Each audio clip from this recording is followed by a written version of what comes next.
हाँ, नमस्कार प्यारे किसान भाइयों। तो चलिए मैं आज आपको प्रधानमंत्री किसान सम्मान निधि योजना से जुड़ी एक ज़रूरी खबर आपको बताते हैं कि आखिर प्रधानमंत्री किसान सम्मान निधि योजना क्या है और प्रधानमंत्री किसान सम्मान निधि योजना के तहत कितने ऐसे किसान हैं जिनका पीएम किसान सम्मान निधि योजना के तहत उनके बैंक अकाउंट में सालाना 6,000 रुपये की राशि प्रदान की जाती है। तो चलिए आज मैं आपको बता देता हूँ। सबसे पहले आपको बता दूँ, किसान सम्मान निधि योजना जो सरकार द्वारा चलाई जा रही है एक स्कीम है। इस स्कीम की मदद से देश के करीब 12 करोड़ किसान ऐसे हैं जो पीएम किसान सम्मान निधि योजना का लाभ उठा रहे हैं। क्या आप उन किसानों में से आते हैं जो पीएम किसान सम्मान निधि योजना का लाभ उठाते हैं? पीएम किसान सम्मान निधि योजना का लाभ उठाने का मतलब है खेती करने वाले किसानों को खेती करने के लिए 6,000 रुपये सालाना माननीय श्री प्रधानमंत्री मोदी जी भेजते हैं। हम आपको बता दें, ये पैसे किसानों को कोरोना महामारी से शुरू किया गया था, जो अब तक किसानों को मिलता आ रहा है और आगे मिलता रहेगा। अब चलिए आपको हम बता देते हैं कि आखिर किसान सम्मान निधि योजना का कौन ऐसे किसान हैं जो इसका हकदार हैं। तो चलिए बता दें, किसान सम्मान निधि योजना का वही हकदार हैं जो छोटे वर्ग के किसान हैं। छोटे वर्ग के किसानों के लिए किसान सम्मान निधि योजना किसी वरदान से कम नहीं है। किसान सम्मान निधि योजना के तहत देश के करीब 12 करोड़ किसान ऐसे हैं जो किसान सम्मान निधि योजना का लाभ उठाते हैं। तो हम आपको बता दें, यदि आप एक किसान हैं और खेती करते हैं तो मेरी इस बातों को गौर से सुनिए। किसान सम्मान निधि योजना का पैसा पाने के लिए आपको 2 काम जरूरी है जो करना होगा। उसके बाद एक काम और आपका रह जाता है जो सबसे पहले करना होगा। क्या है, सुनिएगा।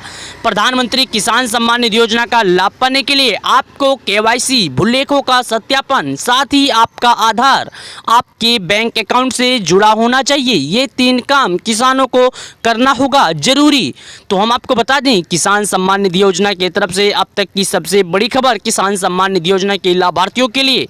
तो यदि आप एक किसान हैं और खेती करते हैं तो देरी किस बात की है, फटाफट जाके आप केवाईसी, भूलेखों का सत्यापन की प्रक्रिया जाके आप पूर्ण कर लें। नज़दीकी ग्राहक सेवा केंद्र पर जाके, या चाहे तो आप अपने एंड्रॉयड फ़ोन के माध्यम से, मोबाइल के माध्यम से केवाईसी की प्रक्रिया पूर्ण कर सकते हैं। केवाईसी कराने का समय किसानों को अभी बहुत है, किसानों को एनी टाइम करा सकते हैं, लेकिन किसानों को हर हाल में कराना ही होगा। केवाईसी की प्रक्रिया, बिना केवाईसी की प्रक्रिया कराए हुए किसान सम्मान निधि योजना का लाभ नहीं मिलेगा। किसान सम्मान निधि योजना सभी किसानों के लिए अनिवार्य है। किसान सम्मान निधि योजना के तहत यदि आप एक किसान हैं, चाहे छोटे वर्ग के हो या बड़े वर्ग के किसान, करना होगा। वैसे तो खासकर बड़े वर्ग के किसानों को सरकार छांट कर बाहर कर रही है, लेकिन हम आपसे कहना चाहते हैं कि यदि आपने अभी तक केवाईसी की प्रक्रिया पूर्ण नहीं किया था तो आप समय रहते पूर्ण कर लें। अब तक बात करें तो किसानों को 13 किस्त के लाभ दिए जा चुके थे। हाल ही फिलहाल में 14वीं किस्त का भी लाभ किसानों के खाते में जारी कर दिया जाएगा। 14वीं किस्त का पैसा किसानों के खाते में मई से लेकर जून के 20 तक पैसे ट्रांसफर कर दिए जाएंगे। तो हम आपको बता दें, अब देरी किस बात की है, फटाफट जाके अपना कार्य पूर्ण कर लें। आप चाहे मोबाइल से या अपने नज़दीकी ग्राहक सेवा केंद्र पर जाके भी ये कार्य पूर्ण कर सकते हैं। पीएम किसान सम्मान निधि योजना का पैसा पाने के लिए आपको केवाईसी जरूर करना होगा। बिना केवाईसी की प्रक्रिया किसान सम्मान निधि योजना का लाभ नहीं आएगा। केवाईसी की प्रक्रिया भी हो गई, यदि आपके खाते में पैसे नहीं आए तो आप एक बार चेक कर लीजिए, कहीं कोई गलती तो नहीं होगी। हो सकता है किसी गलतियों के कारण आपके खाते में पैसे